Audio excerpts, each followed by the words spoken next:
Hey everybody, hello and welcome back to our channel Info Island। तो guys आज हो गई है 5th of July 2024 और आज आपका SSC CHSL के एग्जाम का फर्स्ट शिफ्ट का पेपर हो चुका है, जिसका कंप्लीट एग्जाम एनालिसिस हम आपके लिए इस वीडियो में लेकर आ चुके हैं। तो गाइज आप में से जो कैंडिडेट्स हैं जिन्होंने एग्जाम दिया है वो भी इस वीडियो को पूरा देखना, जिन्होंने नहीं दिया है वो भी पूरा देखना, जिससे कि आपको पता चल जाए कि किस तरह का एग्जाम ट्रेंड चल रहा है, किस तरह के क्वेश्चन पूछे जा रहे हैं और किस तरह का जो पैटर्न एक एग्जाम पैटर्न फॉलो हुआ रहा है वो हो रहा है। गाइस डिफिकल्टी लेवल की बात करें तो इतना टफ आप नहीं कह सकते कि डिफिकल्टी लेवल बहुत ज़्यादा है एग्जाम का। अगर आपने प्रिपरेशन अच्छी करी है तो अगर डिफिकल्टी लेवल की बात करें तो it is somewhere there between easy to moderate. तो चलिए गाइस बिना किसी देरी के जल्दी से वीडियो को शुरू कर लेते हैं और देखते हैं कि किस तरह के जीके जीएस के क्वेश्चंस आए थे आपके आज के यानी कि 5 जुलाई की पहली शिफ्ट के एसएससी सीएचएसएल के पेपर में। वीडियो को शुरू करने से पहले अगर आप चैनल पर नए हो तो जल्दी से जाओ चैनल को सब्सक्राइब कर लो, नोटिफिकेशन बेल आइकन को हिट कर दो, जिससे कि जब भी हम किसी न्यू वीडियो के साथ आए आपको उसका नोटिफिकेशन तुरंत मिल जाए, बिकॉज हम इस तरह के इन्फॉर्मेटिव वीडियोस हमारे चैनल पर डेली लाते रहते हैं। चलो guys let's begin. So guys question number 1 जो था वो पूछा गया था लवलीना बोरगोहेन की कि वो किस खेल से संबंधित हैं। तो गाइस इसका करेक्ट आंसर है आपका मुक्केबाजी। जो लवलीन बोरगोहेन है मुक्केबाजी से संबंधित है।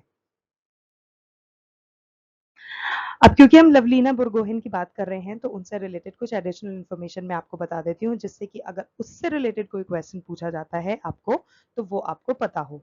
तो बात करें लवलीना बुरगोहिन की तो वो एक भारतीय मुक्केबाज हैं जो कि 69 किलोग्राम वर्ग में खेलती हैं। और अगर आपसे पूछा जाता है कि वो किस राज्य से बिलोंग करती हैं तो वो असम के गोलाघाट जिले की रहने वाली हैं। उन्होंने टोक्यो ओलंपिक जो 2021 हुए थे उसमें महिला वेल्टरवेट वर्ग में कांस्य पदक भी जीता था। तो ये बात हो गई उनके अचीवमेंट्स की।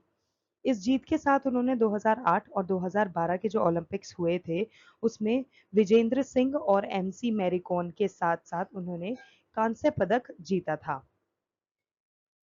और बात करें कि भारत के लिए जो वो ओलंपिक लाने वाली महिला हैं तो गाइस भारत के लिए ओलंपिक में पदक जीतने वाली वह तीसरी मुक्केबाज बन गई हैं आफ्टर विजेंद्र सिंह और एमसी मैरीकॉम। अब क्योंकि हम टोक्यो ओलंपिक्स की बात कर रहे हैं गाइस, टोक्यो ओलंपिक से भर भर के क्वेश्चन पूछे जाते हैं, अभी पूछे भी जा रहे हैं, तो उससे रिलेटेड कुछ इन्फॉर्मेशन यहाँ मैं आपको बताना चाहूंगी। तो गाइस भारत ने टोक्यो ओलंपिक 2020 में 7 पदक जीते थे। अगर आपसे पूछा जाता है कि कितने जीते थे तो 7। कौन कौन से जीते थे तो 1 स्वर्ण, 2 रजत और 4 कांस्य पदक। बात करें नीरज चोपड़ा की तो नीरज चोपड़ा ने भाला फेंक स्पर्धा में स्वर्ण पदक जीता था। पुरुषों की कुश्ती में 57 यानी कि 57 किलोग्राम वर्ग में रवि कुमार दहिया ने रजत पदक जीता था। इंपॉर्टेंट इन्फॉर्मेशन है गाइस, याद रखिएगा। नेक्स्ट बात करें मीराबाई चानू की तो उन्होंने महिला कुश्ती में 49 किलोग्राम वर्ग में रजत पदक जीता था। पीवी सिंधु की बात करें तो पीवी सिंधु ने महिला एकल बैडमिंटन में कांस्य पदक जीता था। लवलीला बुरगोहन जिन्होंने महिला वेल्टरवेट बॉक्सिंग वर्ग में कांस्य पदक जीता था, जैसे कि अभी मैंने आपको बताया। फिर बात करते हैं भारतीय पुरुषों की तो भारतीय पुरुष हॉकी टीम ने भी कांस्य पदक जीता था टोक्यो ओलंपिक्स में। फिर है बजरंग पूनिया तो बजरंग पूनिया ने पुरुषों की कुश्ती में 65 किलोग्राम वर्ग में कांस्य पदक जीता था। अगला सवाल पूछा गया था आपसे कि वाइड शब्द जो होता है ये किस खेल से संबंधित है। तो guys it's very basic question, I am assuming आप सबको पता होगा। तो it this word is related to cricket. तो क्रिकेट में जब जैसे हम बोलते हैं ना वाइड बॉल फेंकी है तो इट इज वाइड। ओके कुछ ऐसे और शब्द जो कि क्रिकेट में उपयोग किए जाते हैं जो कि अक्सर जिनके बारे में क्वेश्चंस बन के आते हैं तो वो मैं अब आपको बता देती हूँ। जैसे कि मेडन ओवर, ये जो मेडन ओवर होता है ये भी क्वेश्चन इससे भी बन के आते हैं कि ये किससे रिलेटेड है। तो this word is related to cricket. Follow on, rubber, Ashes, catch, bowl, stump out, run out, LBW, hit wicket, not out, no ball, wide ball, dead ball, overthrow, by, leg, cover head, drive, late cut, hook, glance, stroke, spot, pull, six, follow, thin, turn, gombi, spin, thorker, bouncer, hat trick, round the wicket, over the wicket, seamer, boundary line, slip, square leg, दौड़ने वाला, cover गली, long on, silly point, mid wicket, mid on, forward shot, leg, deep mid wicket etcetera. तो ये सब words जो हैं ये आपके क्रिकेट से रिलेटेड हैं। तो अगर इनमें से कोई सा भी वर्ड आपसे पूछा जाता है देन यू शुड नो कि ये सब किससे रिलेटेड है, क्रिकेट। ओके, नेक्स्ट क्वेश्चन जो पूछा गया था वो था मौलिक कर्तव्य से रिलेटेड। गाइज, मौलिक कर्तव्य से रिलेटेड कल के पेपर में भी पूछा गया था कि फंडामेंटल ड्यूटीज कब ऐड करी गई थी, कौन से संशोधन में थी, एक्सेट्रा एक्सेट्रा। तो गाइज ये मौलिक कर्तव्य से रिलेटेड क्वेश्चन पूछे जा रहे हैं, तो इसको अच्छे से याद कर लीजिएगा। तो बात करें मौलिक कर्तव्य की, तो ये कौन सा संशोधन के अंतर्गत जोड़ा गया है? 42वें संविधान संशोधन के तहत, और इसको 1976 में जोड़ा गया था। ओके, क्योंकि बात कर रहे हैं मौलिक कर्तव्यों की, तो नागरिकों के मौलिक कर्तव्यों को 42वें संविधान संशोधन अधिनियम 1976 द्वारा जोड़ा गया। और कितने जोड़े गए थे? तो गाइस 42वां संविधान संशोधन था, उसमें 10 मौलिक कर्तव्य शामिल किए गए थे। और इस संशोधन ने संविधान में एक नया भाग अर्थात भाग 4 क, भाग 4 ए जोड़ दिया गया था। इस नए भाग में केवल एक ही अनुच्छेद है जो कि अनुच्छेद 51 क है, जिसमें पहली बार नागरिकों के 10 मौलिक कर्तव्य जोड़ दिए गए थे। बाद में 2002 में 86वां संविधान संशोधन आया था, जब मौलिक कर्तव्य जोड़े गए थे। उसमें जो 2002 में मौलिक कर्तव्य जोड़ा गया था उसमें एक और जोड़ा गया था, तो ऑलरेडी 10 थे, उसमें 2002 में एक जोड़ दिया गया। तो गाइस प्रेजेंट में जो मौलिक कर्तव्य हैं वो है हमारे 11। तूतीकोरिन बंदरगाह कहाँ पर स्थित है? तमिलनाडु। ब्रह्मदेवेश्वर मंदिर कहाँ पर स्थित है? इसको कब और किसने बनवाया गया? तो बात करें कहाँ स्थित है, तंजौर में स्थित है, तमिलनाडु का जो तंजौर है। और इसे 1003 और 1010 ईस्वी के बीच चोल शासन द्वारा बनवाया गया था। तो चोल शासन में शासन करने वाला एक राजा था, राजा राज चोल, उसने इसको बनवाया था। फिर पूछा गया था पिंजौर हेरिटेज उत्सव कौन से राज्य में मनाया जाता है? हरियाणा। तो गाइस बात करें तंजौर वाले मंदिर की, ब्रह्मदेश्वर मंदिर जो हम बता रहे हैं आपको, तो गाइस ये एक हिंदू मंदिर है जो कि भगवान शिव को समर्पित है। ये कावेरी नदी के दक्षिण तट पर स्थित है। जस्ट इन केस अगर आपसे पूछ लिया जाए कि ये कहाँ किस नदी के तट पर स्थित है, इसे तमिल शासक राजा चोल प्रथम ने बनवाया था।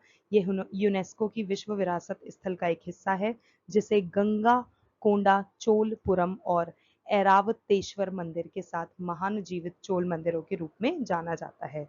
तो इसके अलावा भी दो और चोल मंदिर हैं, जैसे कि अभी आपको बताया, तो इन तीनों के नाम आपको याद रखने हैं, ब्रह्मदेश्वर, गंगाकोंडा चोलपुरम और ऐरावतेश्वर। इसे दक्षिण मेरू के नाम से भी जाना जाता है, और ये चोल काल के द्रविड़ वास्तुकला का एक उदाहरण है। नेक्स्ट जो अभी जैसे कि हमने पिंजौर की बात करी कि वो हरियाणा में मनाया जाता है, तो उससे रिलेटेड कुछ इन्फॉर्मेशन ये है कि हरियाणा पर्यटन विभाग जो है वो हर साल पिंजौर गार्डन में बैसाखी मेला मनाता है। तो पिंजौर गार्डन में बैसाखी मेला मनाया जाता है अप्रैल के महीने में। आम मेला मनाया जाता है जून जुलाई में। और जो ये पिंजौर हेरिटेज फेस्टिवल जो कि आपसे पूछा गया था, जिसका आपको प्रश्न आया था, वो नवंबर दिसंबर में मनाया जाता है। तो गाइज जैसे कि पिंजौर हेरिटेज फेस्टिवल आ गया, तो आपको ये भी पता होना चाहिए कि कब मनाया जाता है, एंड अलॉन्ग विद दैट कि इसके अलावा कौन से मेले मनाए जाते हैं या फिर कौन से फेस्टिवल मनाए जाते हैं। तो जैसे कि एक आम मेला हो गया जून जुलाई में, और बैसाखी मेला हो गया अप्रैल में। तो ये तीनों अच्छे से याद कर लीजिएगा। ओके, नेक्स्ट है वर्तमान में ब्रिटिश उच्चायुक्त कौन है? Lindy Cameron. मौलिक कर्तव्य को किस वर्ष भारत के संविधान में जोड़ा गया? 1976 में पहली बार इसको जोड़ा गया। संयुक्ता पाणिग्रही कौन से नृत्य से संबंधित है? ओडिसी। वो एक ओडिसी डांस फॉर्म परफॉर्म करती हैं। 2011 की जनगणना के अनुसार किस राज्य की जनसंख्या सबसे कम है? तो सिक्किम की सबसे कम है। ओके, संयुक्ता पाणिग्रही की बात करें तो वो भारत की प्रसिद्ध ओडिसी नृत्यांगना है। उनको 1976 में पद्मश्री मिला था। 1975 में संगीत नाटक अकादमी पुरस्कार भी मिला था। तो ये दो चीजें, उनकी दो अचीवमेंट्स किस वर्ष मिले और क्या मिले, अच्छे से याद रखिएगा। नेक्स्ट क्वेश्चन, 2011 की जनगणना के अनुसार किस राज्य की साक्षरता दर, बात करें साक्षरता दर यानी कि लिटरेसी रेट, जो सबसे कम है वो है बिहार की। तो गाइज बिहार में साक्षरता दर की जैसे कि हमने बात करी, वो 63.8% है।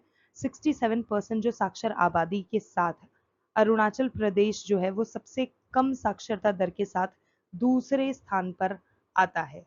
तो ओके, सबसे पहले तो सबसे कम में आ गया बिहार, फिर आ गया आपका अरुणाचल प्रदेश। तो ये जो दोनों ही देश हैं यहाँ पे सबसे कम साक्षरता रेट है, यानी कि सबसे कम लिटरेसी रेट है। बात करें इनके बाद कौन सा तीसरा सबसे कम साक्षर राज्य है, तो वो राजस्थान है। और भारत में 7 वर्ष से अधिक आयु के व्यक्ति को निरक्षर माना जाता है यदि वह पढ़ना लिखना नहीं जानता है। ये चीज़ भी बहुत ज़रूरी है, एज ग्रुप्स आपसे पूछा जा सकता है, तो अच्छे से याद कर लीजिएगा। दैट्स इट गाइस, ये थे वो सारे इंपॉर्टेंट जीके जीएस के क्वेश्चंस जो कि आज यानी कि 5 जुलाई 2024 के पहले शिफ्ट के आपके एसएससी सीएचएसएल के पेपर में पूछे गए हैं। आपको आई होप आपको वीडियो अच्छा लगा। If yes then don't forget to like share and subscribe to our channel and yes for update करते रहिएगा अपने आप को हमारे साथ और चैनल पे बने रहिएगा, बिकॉज हम इस तरह की इन्फॉर्मेटिव वीडियोस हमारे चैनल पे डेली लाते रहते हैं। आज के लिए बस इतना ही guys, thank you so much for watching, we will see you in our next video. Stay tuned for more updates.